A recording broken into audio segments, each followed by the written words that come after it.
Hello everyone! It is great to meet up again, now at the end of our spring semester.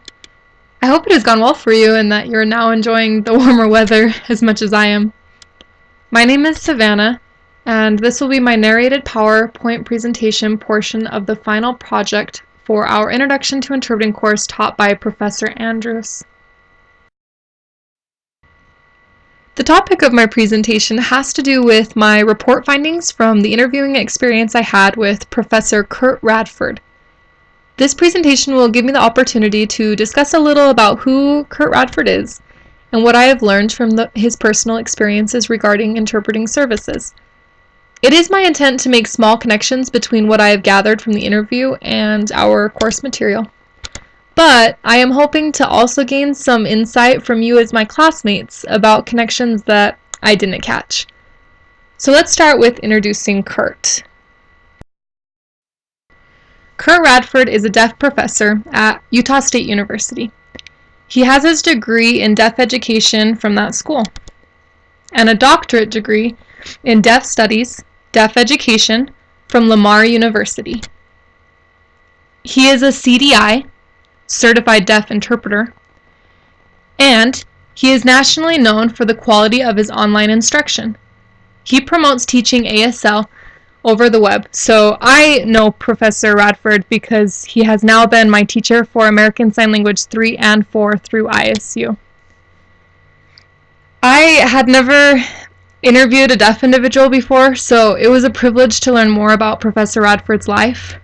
Of course, I asked a lot of questions about what it was like growing up, and I tried to center a lot of my questions around his experiences with interpreters as well as the advice he has for them.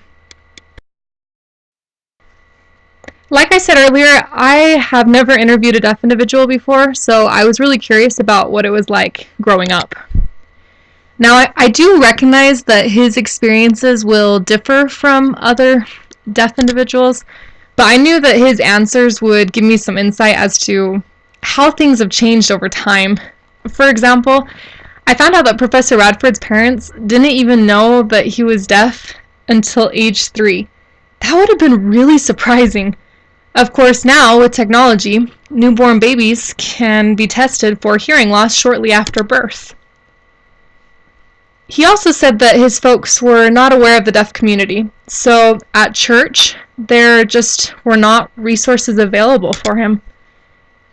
He said that even communication at home was superficial, and that he usually just communicated with his brother.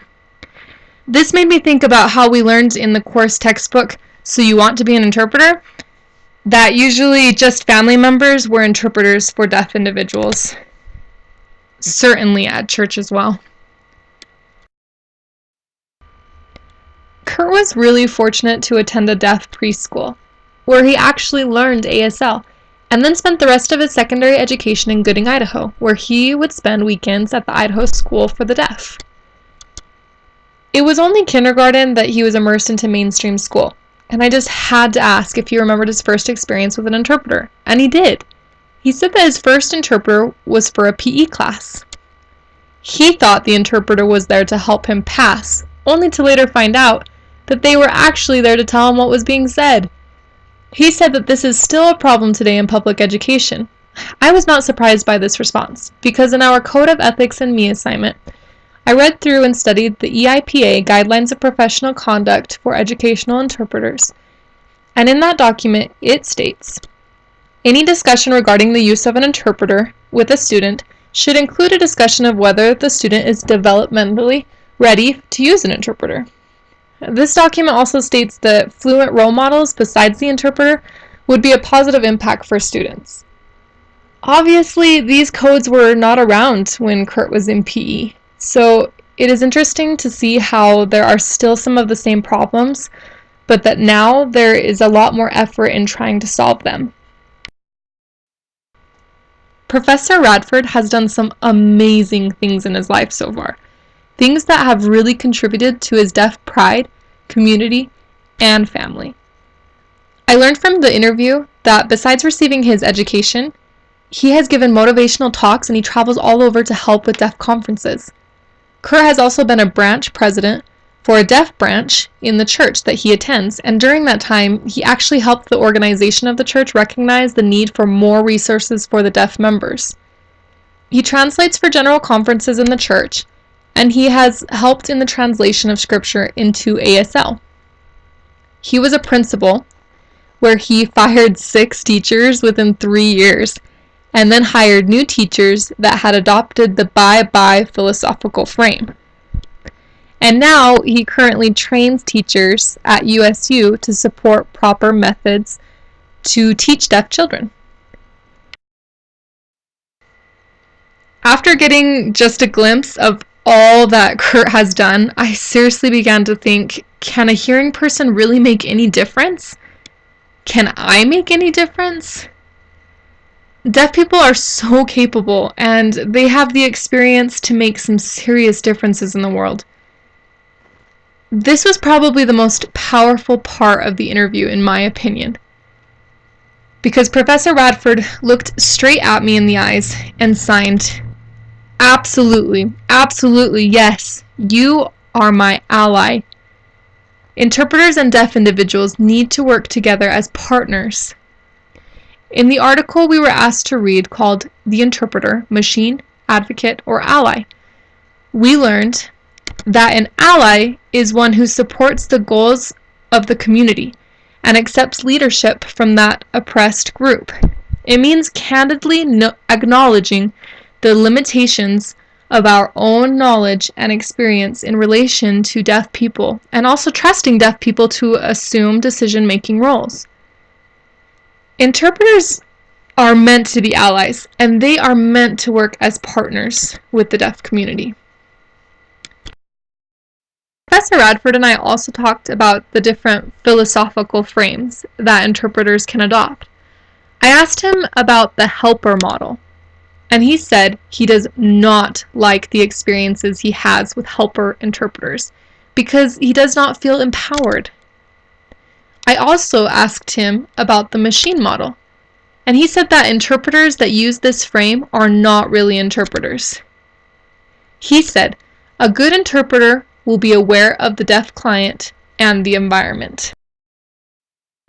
Throughout the entirety of the interview, Professor Radford made it very clear that all allies to the deaf will be most successful as partners if they strive continuously for the bilingual, bicultural philosophy. Our textbook, So You Want to Be an Interpreter, dictates why when it states, "When interpreters properly mediate the language and cultures, deaf individuals receiving the interpreted information are able to demonstrate significantly higher levels of comprehension of the information."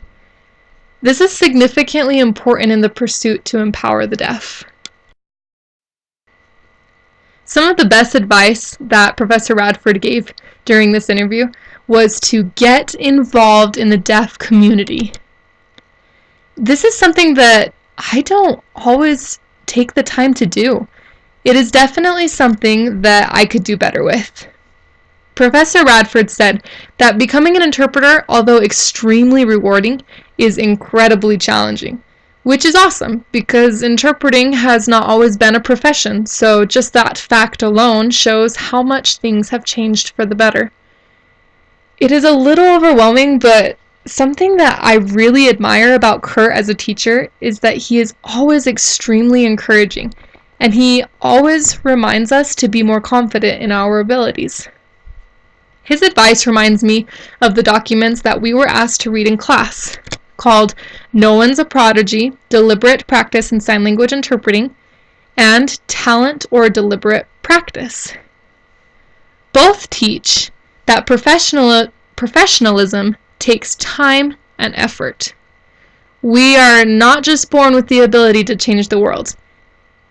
But he roots for us because it is his belief that interpreters and the deaf need one another and need to be partners. Professor Radford has taught me in this interview that to be successful, I really need to put in the work. By not just coming to class, but by developing the bilingual, bicultural philosophical frame. This is the way to empower the deaf. Interviewing Professor Radford was such a privilege. I can see the truth in Doug Bowen Bailey's 2014 talk, Transforming Perspectives, the Power of One-to-One Conversations for Sign Language Interpreters. This experience that I had with Professor Radford encourages me to make similar one-on-one opportunities in my future educational career.